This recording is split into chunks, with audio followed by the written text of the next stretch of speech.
بسم الله الرحمن الرحيم. الحمد لله وحده والصلاة والسلام على من لا نبي بعده. أما بعد فأعوذ بالله من الشيطان الرجيم. بسم الله الرحمن الرحيم. أم حسبت أن أصحاب الكهف والرقيم كانوا من آياتنا عجبا. کل کی مجلس میں بات یہاں تک پہنچی تھی کہ سورہ کہف میں اللہ تعالیٰ نے 4 واقعات کا تذکرہ کیا. ہر واقعے کا اسلوب اور بیان الگ الگ ہے، مگر ہر ایک کی روح ایک ہی ہے. ان میں سب سے پہلا واقعہ اصحاب کہف کا ہے. سورہ کہف کی عظمت، اس کے فضائل، اس کا بیک گراؤنڈ کہ یہ کس پس منظر میں اللہ کے نبی صلی اللہ علیہ وسلم پر نازل ہوئی، اس کا تذکرہ کل آپ کے سامنے آیا تھا. لیکن حقیقی وجہ جو سمجھ میں آتی ہے وہ یہ ہے کہ کفار مکہ کے ظلم کی چکی میں جو مسلمان پیسے جا رہے تھے، ان کو تسلی دینا مقصود تھا کہ اصحاب کہف پر بھی ظالم بادشاہ جس کا نام دقیانوس تھا، اس کی طرف سے ایسے حالات آئے ہیں، مگر انہوں نے اپنی خوشگوار زندگی کو چھوڑ دیا ایمان کی حفاظت کے لیے، اور ایک ایسے غار میں جا کر پناہ لی جہاں وہ بھی سلامت رہے اور ان کا ایمان بھی سلامت رہا.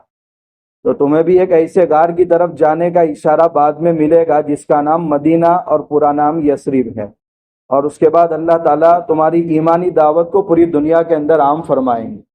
اور یہ تسلی بھی صحابہ کرام کو ایمان پر جمنے کے لیے دی گئی. اور آج کے حالات میں سورہ کہف کی تفسیر ہندوستان کے مسلمانوں کو بھی صبر اور ایمان پر جمنے کی دعوت دے رہی ہے کہ اس ملک کے اندر بھی مسلمانوں کو اب صرف 2 آپشن کھلم کھلا دیے جا رہے ہیں. زندگی اگر پیاری ہے تو صحیح عقیدے سے باز آ جاؤ اور گھر واپسی کر لو، اور اگر صحیح عقیدہ پسند ہے تو اس ملک کے اندر تمہارے لیے کوئی جگہ نہیں. ایسے وقت ہمیں ہمارے دلوں میں یہ جذبہ پیدا ہونا چاہیے کہ اپنے ایمان کو بچانے کے لیے اور اس کی حفاظت کے لیے جس طرح کی قربانیاں اگر ہمیں دینی پڑے، اللہ ہم سب کے ساتھ عافیت کا معاملہ فرمائے، کیونکہ ہم آزمائشوں کے قابل نہیں ہیں. تو اللہ تعالیٰ اپنے فضل و کرم کا معاملہ فرمائے اور اس ملک میں اسلام اور اہل اسلام کی حفاظت فرمائے. مگر ہمارے دلوں میں یہ جذبہ پیدا ہونا چاہیے کہ ہم کسی بھی قیمت پر ایمان کو اپنے ہاتھ سے جانے نہیں دیں گے. یہ جذبہ پیدا ہونے کے بعد پھر اللہ کی مدد ضرور پیدا ہوتی ہے. کل یہ نقطہ آخر میں ذکر کیا تھا. یہ اصحاب کہف کا پہلا واقعہ ہے. یہ قرآن کریم کوئی ہسٹری کی کتاب نہیں ہے، تاریخ کی کتاب نہیں ہے. اس لیے جب قرآن میں کوئی واقعہ بیان کیا جاتا ہے تو اس کا تذکرہ نہیں ہوتا کہ کون سے سن میں یہ واقعہ پیش آیا، اصحاب کہف کون سے غار میں سوئے ہوئے تھے، قرآن میں اس کی وضاحت نہیں. اور اللہ کے نبی صلی اللہ علیہ وسلم نے بھی احادیث میں اس کی کوئی تفصیل بیان نہیں فرمائی. اس لیے صحابہ کرام کا مزاج یہ بن گیا تھا، ابہموا ما ابہمہ اللہ، جو بات اللہ نے مبہم رکھی ہے اس کو تم بھی مبہم رکھو. جب اللہ نے نہیں بتایا، اللہ کے رسول صلی اللہ علیہ وسلم نے نہیں بتایا تو کون بتائے گا؟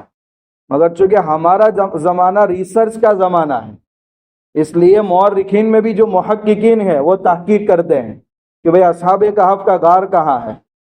اس لیے کسی نے کہا کہ روم کے اندر ہے اصحاب کہف کا غار، کسی نے کہا کہ اندلس جس کا آج نام ہے اسپین، وہاں غرناطہ ایک شہر ہے جہاں مسلمانوں کی 800 سالہ حکومت رہی ہے، اور اس کے بعد جو زوال آیا ہے کہ خود وہی مسجدوں میں جانور بندے ہوئے ہیں، وہاں ہے غرناطہ شہر کے قریب اصحاب کہف کا غار ہے.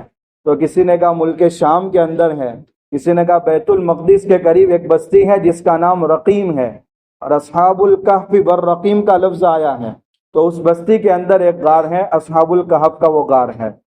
یہ اختلاف کی وجوہات یہی ہے کہ یہ واقعہ حضرت عیسیٰ علیہ السلام کے آسمانوں پر اٹھائے جانے کے بعد پیش آیا. اور عیسائی مذہب میں ایک بہت بڑی عبادت سمجھی جاتی تھی رہبانیت کو. لوگ سنیاس لے لیتے تھے، اپنے بیوی بچوں کو چھوڑ کر غاروں میں جا کر اللہ کی عبادت کرتے تھے.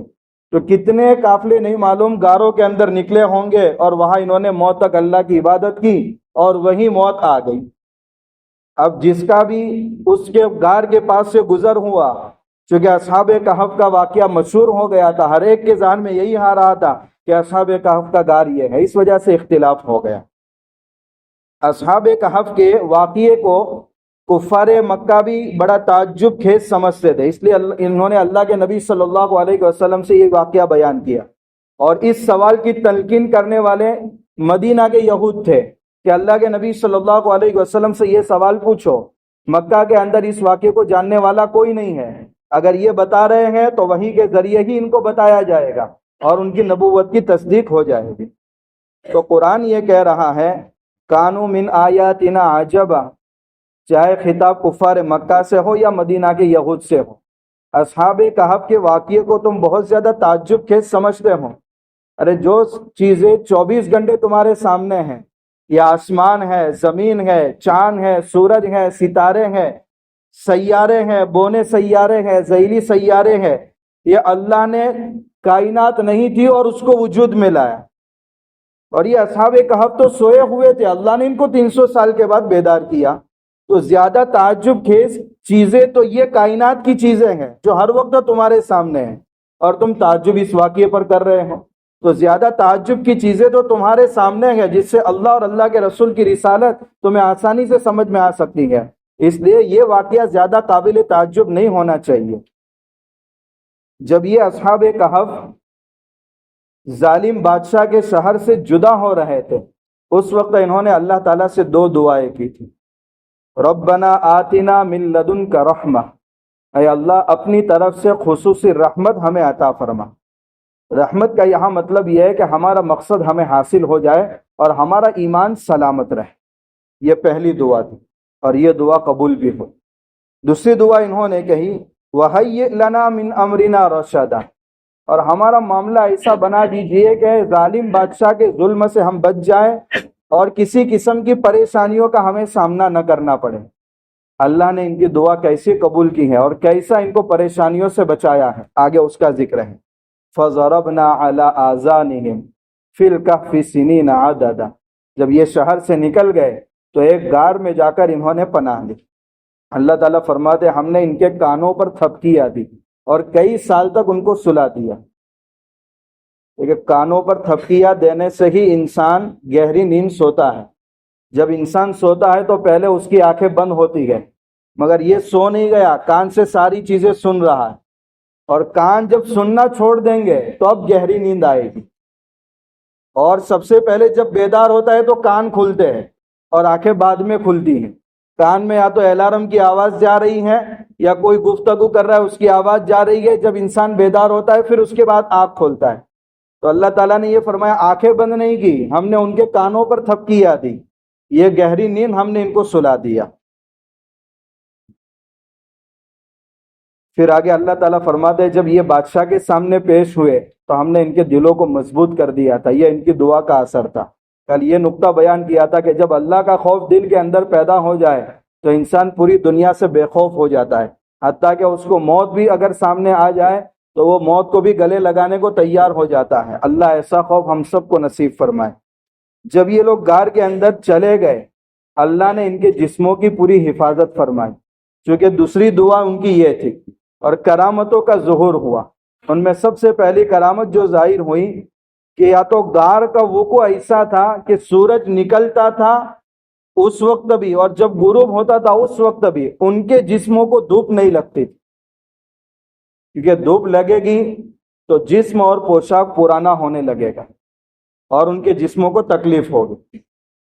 حالانکہ جب 300 سال کے بعد یہ بیدار ہوئے ہیں تو جسم میں طاقت بھی ایسی ہی ہے، جسم صحیح سلامت ہے اور لباس بھی صحیح سلامت ہے۔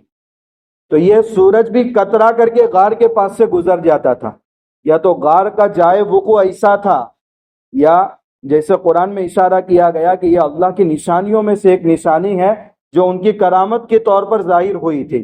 تو چاہے منہ سورج کے سامنے ہو مگر اس کے باوجود سورج کی کرنیں ان کے جسموں پر نہیں پڑتی تھی، مگر پاس میں پڑتی تھی، چونکہ موسم اور اس کی تبدیلی یہ انسان کی زندگی کے بقا کے لیے ضروری ہے، تو پاس سے گزرتی تھی مگر جسموں پر نہیں پڑتی تھی۔ یہ ان کے پہلی کرامت۔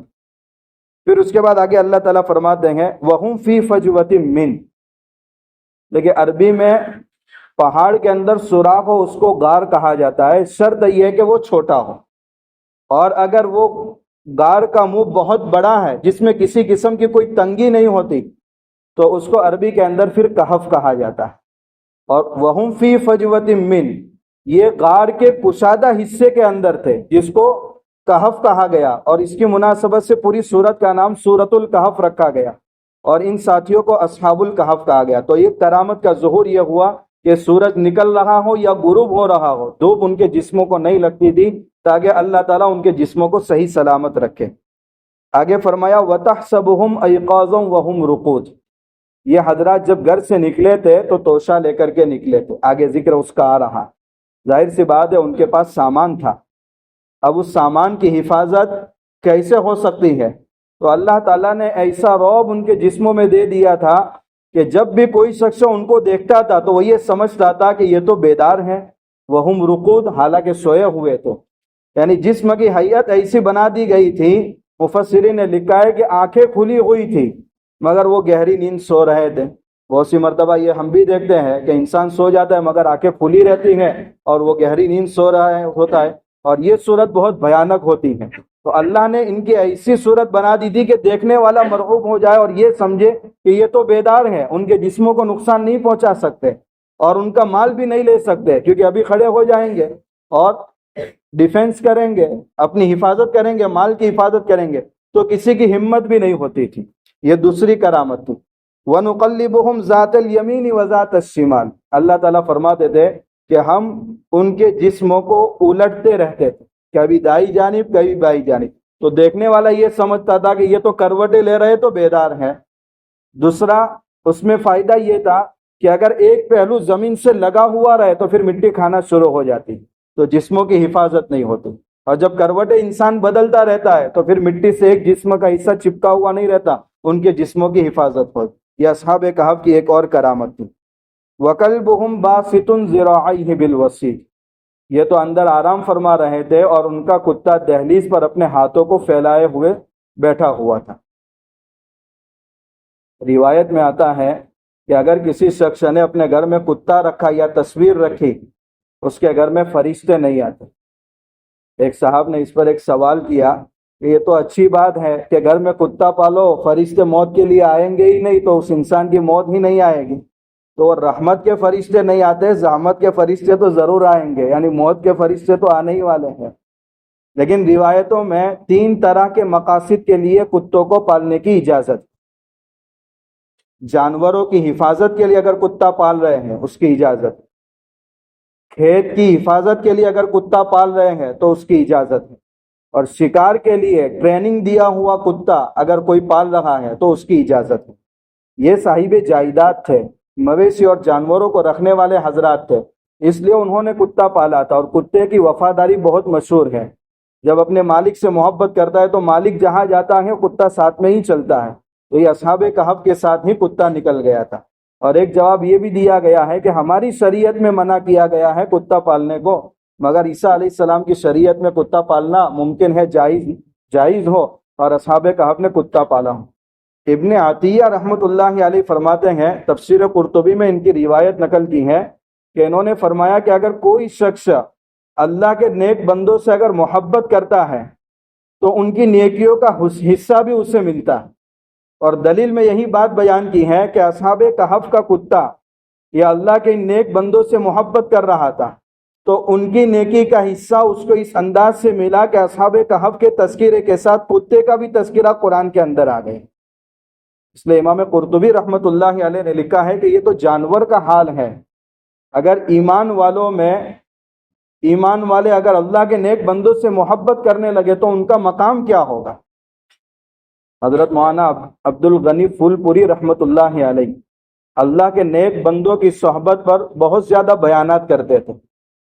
ایک بے تکلف ساتھی نے ایک مرتبہ حضرت سے کہا کہ اللہ کے نیک بندوں کی صحبت کے بارے میں آپ ایسی باتیں بیان کر رہے ہیں کہ مجھے تو مبالغہ معلوم ہو رہا ہے.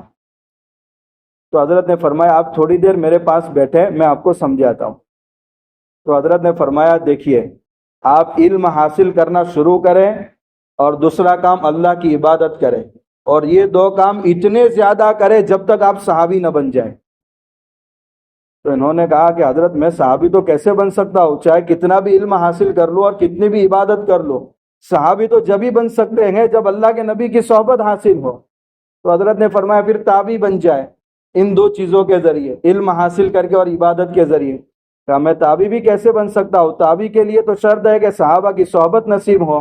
تو حضرت نے فرمایا جب علم اور عبادت کے ذریعے دنیا میں نبوت کے بعد سب سے بڑا مقام جس چیز سے حاصل نہیں کر سکتے، وہ مقام کس چیز سے حاصل ہوا؟ صحبت سے ہی حاصل ہوا ہے۔ تو فرمایا کہ حضرت اب صحبت کی اہمیت مجھے سمجھ میں آ گئی۔ مولانا روم رحمۃ اللہ علیہ کی کتاب مشہور ہے مثنوی شریف، حضرت نے اس میں ایک شعر لکھا ہے، یک زمانہ صحبت با اولیاء بہتر از 100 سالہ طاعت بیریا۔ ایک آدمی 100 سال تک پورے اخلاص کے ساتھ اللہ کی عبادت کرتا ہے، اور ایک آدمی تھوڑی دیر کے لیے اللہ کے نیک بندے کی صحبت اختیار کرتا ہے۔ ان میں افضل وہ شخص ہے جو اللہ کے نیک بندے کی صحبت اختیار کرتا ہے۔ حضرت مفتی شفیع عثمانی صاحب رحمہ اللہ فرماتے ہیں کہ مجھے اس پر اعتراض تھا کہ یہ کتنا مبالغہ ہے کہ ایک آدمی 100 سال تک اللہ کی عبادت بغیر ریا کے کر رہا ہے، وہ تو مفضول ہے، اور ایک آدمی ایک اللہ کے نیک بندے کی صحبت میں رہتا ہے، وہ افضل بن جاتا ہے۔ کہا مجھے اس شعر پر بہت زیادہ کنفیوژن تھا۔ ایک مرتبہ میں حضرت تھانوی رحمۃ اللہ علیہ کے پاس گیا اور حضرت سے جا کر کہا کہ حضرت یہ شعر مجھے سمجھ میں نہیں آ رہا ہے کہ حضرت مولانا روم رحمۃ اللہ علیہ نے کیسا مبالغہ کیا ہے۔ تو حضرت تھانوی رحمۃ اللہ علیہ نے فرمایا مفتی صاحب اگر آپ مجھے اجازت دے تو میں اس شعر میں تھوڑی تبدیلی کرنا چاہتا ہوں۔ تو حضرت نے مفتی صاحب نے فرمایا بالکل حضرت آپ کیا تبدیلی کرنا چاہتے ہیں؟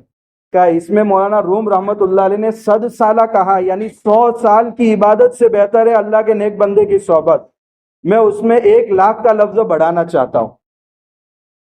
تو حضرت مفتی شفیع صاحب رحمۃ اللہ علیہ نے فرمایا حضرت مجھے تو 100 سال کی عبادت کا سوال گلے سے نیچے نہیں اتر رہا ہے اور آپ 1 لاکھ کا لفظ بڑھا رہے ہیں۔ تو حضرت نے فرمایا مفتی صاحب بات یہ ہے، بخاری شریف میں ایک روایت ہے کہ ایک شخص اللہ کے نبی صلی اللہ علیہ وسلم کے پاس آئے اور ایمان نہیں لائے تھے ابھی۔ انہوں نے آ کر کہا یا رسول اللہ میں ایمان قبول کروں یا جہاد میں شریک ہو جاؤ؟ تو اللہ کے نبی صلی اللہ علیہ وسلم نے فرمایا پہلے دائرے ایمان میں داخل ہو تاکہ جہاد میں شریک ہونے کا ثواب ملے۔ تو انہوں نے اللہ کے نبی صلی اللہ علیہ وسلم کے ہاتھ پر کلمہ پڑھا اور اس کے بعد پھر میدان جنگ میں نکل گئے۔ تھوڑی دیر کے بعد خبر آئی کہ وہ شہید ہو گئے۔ اللہ کے نبی صلی اللہ علیہ وسلم کو جب شہادت کی خبر ملی تو آپ نے فرمایا عمل قلیلا و اجر کثیرا، عمل تو تھوڑا کیا ہے مگر اجر بہت پا لیا۔ حضرت نے اس پر فرمایا اب یہ شخص ان کے بعد آنے والے قیامت تک جتنے بھی حج کر لے، نماز پڑھ لے وے، روزے رکھ لے وے، مگر ان کے مرتبے تک کوئی بھی نہیں پہنچ سکتا۔ حالانکہ انہوں نے زندگی میں نہ نماز پڑھی ہے، نہ حج کیا ہے، نہ رمضان نصیب ہوا ہے، اس کے باوجود ان کو اتنا بڑا مرتبہ کس طرح ملا؟ صحبت سے ہی ملا۔ اور قیامت تک انسان کتنی بھی عبادت کر لے ان کے مرتبے سے آگے نہیں بڑھ جائے گا۔ تو مفتی صاحب نے فرمایا حضرت اب 1 لاکھ نہیں، اب 10 لاکھ کا لفظ بھی بڑھا سکتے ہیں۔ آپ کی یہ اطمینان بخش تشریح سے مجھے یہ شعر کا مفہوم بھی سمجھ میں آ گیا۔ یہ ہے وَقَلْبُهُمْ بَاسِطٌ ذِرَاعَيْهِ بِالْوَسِيطِ کہ اللہ کے نیک بندوں کی صحبت سے انسان ان کی نیکیوں کا حصہ بھی اپنی زندگیوں میں حاصل کر لیتا ہے۔ بخاری شریف کی ایک روایت ہے حضرت انس رضی اللہ تعالیٰ عنہ کی کہ ایک مرتبہ اللہ کے نبی صلی اللہ علیہ وسلم کے ساتھ میں مسجد سے باہر نکل رہا تھا۔ صحابی آئے اور کہا یا رسول اللہ متی الساعہ، قیامت کب آئے گی؟ تو اللہ کے نبی صلی اللہ علیہ وسلم نے فرمایا کچھ تیاری کی ہے کہ سوال کر رہے ہیں؟ یا رسول اللہ بہت زیادہ نمازیں تو نہیں پڑھی، روزے نہیں رکھے، مگر اللہ اور اللہ کے رسول صلی اللہ علیہ وسلم سے سچی محبت۔ تو اللہ کے نبی صلی اللہ علیہ وسلم نے فرمایا پھر بشارت حاصل کرو کہ کل قیامت کے دن المرء من احب، انسان اسی شخص کے ساتھ ہوگا جس سے اس نے محبت کی ہوگی۔ حضرت انس رضی اللہ تعالیٰ عنہ فرماتے ہیں اللہ کے نبی صلی اللہ علیہ وسلم کا یہ جواب سن کر کے ہمیں اتنی خوشی ہوئی کہ کبھی زندگی میں اتنی خوشی نہیں ہوئی تھی، اور میں نے اسی وقت کہا الحمدللہ مجھے اللہ، اللہ کے رسول، حضرت ابو بکر اور حضرت عمر رضی اللہ تعالیٰ عنہم سے محبت ہے، اور کل قیامت کے دن امید ہے کہ ہمارا حشر انہی کے ساتھ ہوگا۔ تو نیک صحبت بھی انسان کو کئی ترقی کے مراتب تک لے جاتی ہے۔ اللہ میں اہل اللہ کی صحبت نصیب فرمائے۔ یہ کرامتوں کی باتیں ہو رہی ہیں. ایک آخری کرامت، لَوِ اطَّلَعْتَ عَلَيْهِمْ لَوَلَّيْتَ مِنْهُمْ فِرَارًا. اللہ کے نبی صلی اللہ علیہ وسلم کو کہا جا رہا ہے کہ اصحاب کہف کا غار ایسا تھا کہ اگر آپ جھانک کر کے بھی دیکھے تو وہاں سے بھاگ جائیں گے. یعنی دیکھنے والے پر ایسا رعب جم جاتا تھا کہ وہ مرعوب ہو جاتا تھا، کیونکہ اللہ تعالیٰ کو ان کی حفاظت کرنی تھی. حضرت عبداللہ ابن عباس رضی اللہ تعالیٰ عنہ فرماتے ہیں کہ روم کے اندر ہم جہاد کے لیے حضرت امیر معاویہ رضی اللہ تعالیٰ عنہ کے ساتھ گئے. اس وقت جب ہم واپس آ رہے تھے تو وہاں قریب میں ایک غار تھا. تو حضرت امیر معاویہ رضی اللہ تعالیٰ عنہ نے اصحاب کہف کے غار کی زیارت کے لیے ارادہ کیا.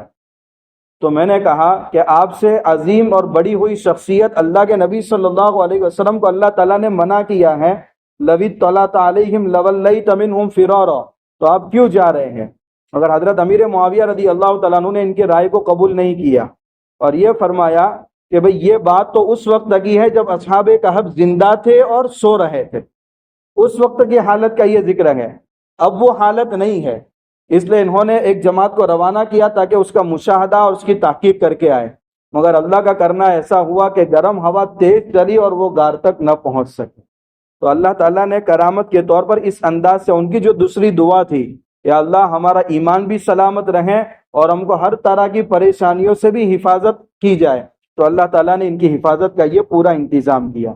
اس کے بعد جب 300 سال شمسی اعتبار سے اور 309 سال قمری اعتبار سے جب یہ بیدار ہوئے ہیں تو اس وقت آپس میں اختلاف ہونے لگا، کیونکہ غار کے اندر گئے تھے صبح کے وقت اور بیدار ہوئے تھے تو شام کا وقت تھا.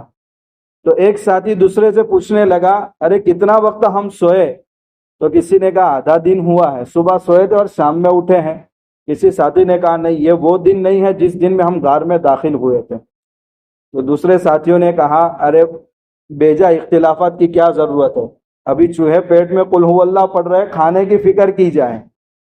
تو بہتر ہے کہ ہم نے جو توشہ ساتھ میں لیا ہے وہ توشہ سب ایک ساتھ جمع کیا جائے. اس سے معلوم ہوا کہ بھئی اگر ایک جماعت ساتھ میں سفر کر رہی ہے تو ہر ایک کے پاس سے پیسے جمع کر کے پھر اس کے بعد کھانا خریدنا اور اس کے بعد سب مل کر کے کھانا. اب ان میں ساتھی تھوڑا کھائے یا زیادہ کھائے اس سے کوئی حرج نہیں ہے. بہت سی مرتبہ ایسا بھی ہوتا ہے کہ ایک ساتھی 1 روٹی کھا رہا ہے اور ایک ساتھی 3 روٹی کھا رہا ہے، حالانکہ ہر ایک نے 100 روپے جمع کیے گئے. تو اس مسئلے میں کوئی حرج نہیں ہے، وہ ناجائز نہیں ہے، وہ یہاں سے مسئلہ ثابت ہوتا ہے.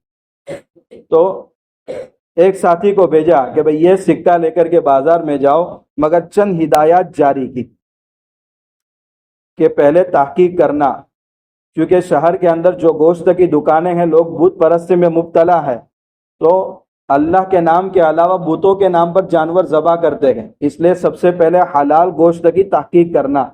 اس سے معلوم ہوا کہ جس ہوٹل کے بارے میں یہ معلوم ہو جائے کہ وہاں احتیاط نہیں ہو رہا ہے یا جانور ذبح کرنے میں اللہ کا نام وغیرہ نہیں لیا جا رہا ہے یا ذبح کرنے والا ذابح غیر مسلم ہے، تو پہلے تحقیق کرنی چاہیے، پھر اس کے بعد اس ہوٹل کا کھانا خریدنا چاہیے. فَلْيَأْتِكُمْ بِرِزْقٍ مِّنْ، اور تحقیق کرنے کے بعد پھر ہمارے لیے توشے کا انتظام ہو. وَلْيَتَلَطَّفْ، اور جانے والا جب سودا کرے تو نرمی سے گفتگو کرے. نرمی سے انسان ہر معاملے سے نکل جاتا ہے اور سختی میں پکڑا جاتا ہے.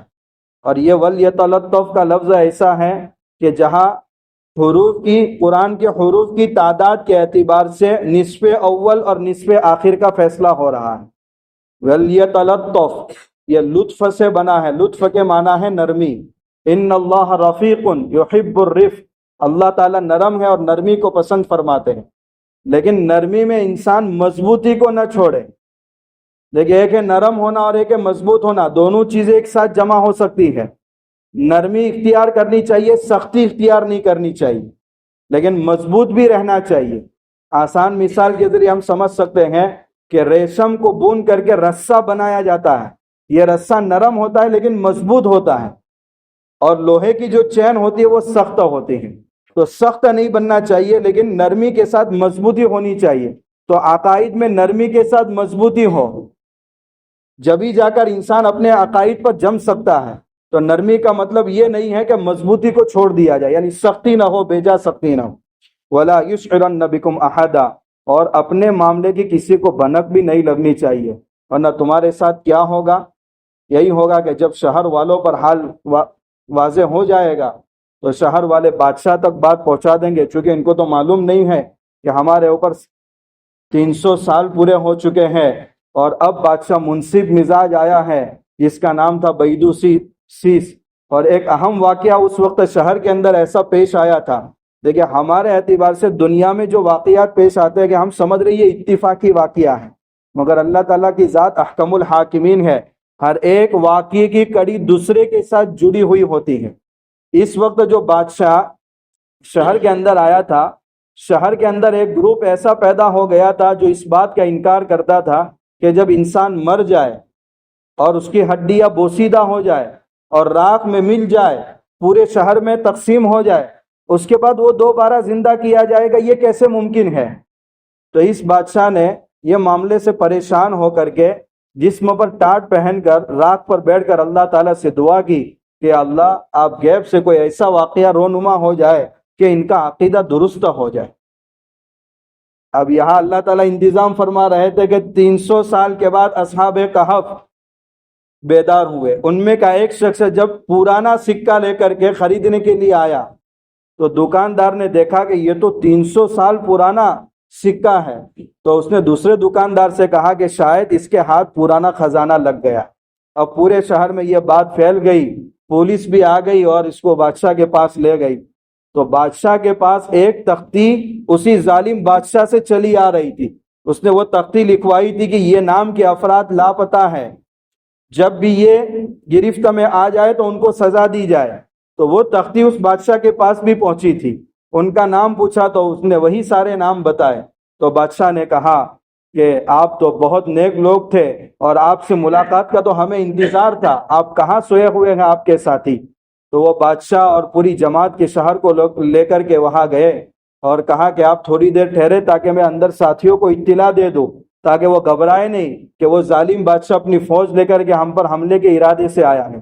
تو اس ساتھی نے اندر جا کر اطلاع دے دی کہ ہم 300 سال کے بعد بیدار ہوئے ہیں اور اس وقت پورے شہر کا ماحول بدل چکا ہے، بادشاہ منصف مزاج ہے اور ہم سے ملاقات کے لیے آیا ہے۔ ایک روایت یہ ہے کہ جب وہ شخص اندر گیا تو اللہ تعالیٰ نے سب کو وفات دے دی تھی، اور ایک روایت یہ ہے کہ سب نے آ کر کے بادشاہ کا پرزور استقبال کیا اور بادشاہ سے دعائیں لی، اور اس کے بعد جب وہ اندر گئے تو پھر اللہ تعالیٰ نے ان کو موت کی نیند سلا دیا تھا۔ اب ان کا مسئلہ بھی حل ہو گیا۔ جب شہر کے لوگوں نے یہ واقعہ اپنی آنکھوں سے دیکھا تو وہ سمجھ گئے کہ جن پر 300 سال گزر گئے اور ان کے جسم کو معمولی خراش بھی نہیں آئی، تو اللہ تعالیٰ موت کے بعد دوبارہ زندہ کر سکتا ہے۔ وہ بادشاہ کی دعا بھی قبول ہوئی۔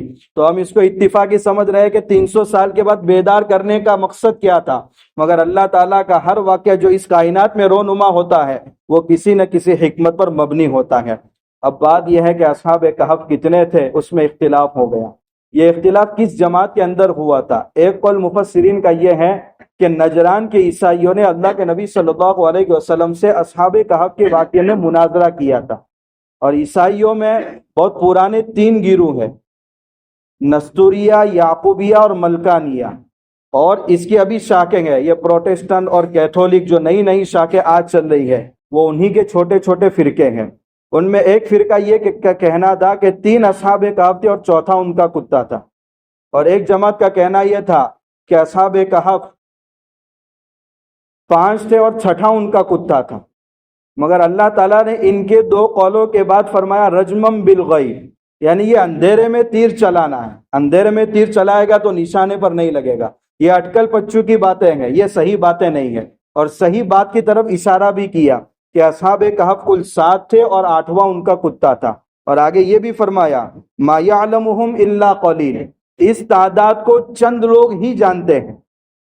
حضرت عبداللہ ابن عباس رضی اللہ تعالیٰ عنہ فرماتے تھے کہ اللہ تعالیٰ نے یہ فرمایا ہے قلیل یعنی چند لوگ جو جانتے گے، انا من القلیل، ان قلیل لوگوں میں بھی ہوں۔ اور واقعتاً اس کی وضاحت ہوتی ہے، اللہ کے نبی صلی اللہ علیہ وسلم کی ازواج مطہرات میں ایک زوجہ محترمہ حضرت میمونہ رضی اللہ تعالیٰ عنہ ہے۔ یہ حضرت عبداللہ ابن عباس رضی اللہ تعالیٰ عنہما کی حقیقی خالہ ہے، اس لیے حضرت عبداللہ ابن عباس رضی اللہ تعالیٰ عنہما کی والدہ ان کو کبھی کبھی بیچتی تھی رات خالہ کے گھر گزارو اور اللہ کے نبی صلی اللہ علیہ وسلم کے رات کے معمولات کو دیکھو۔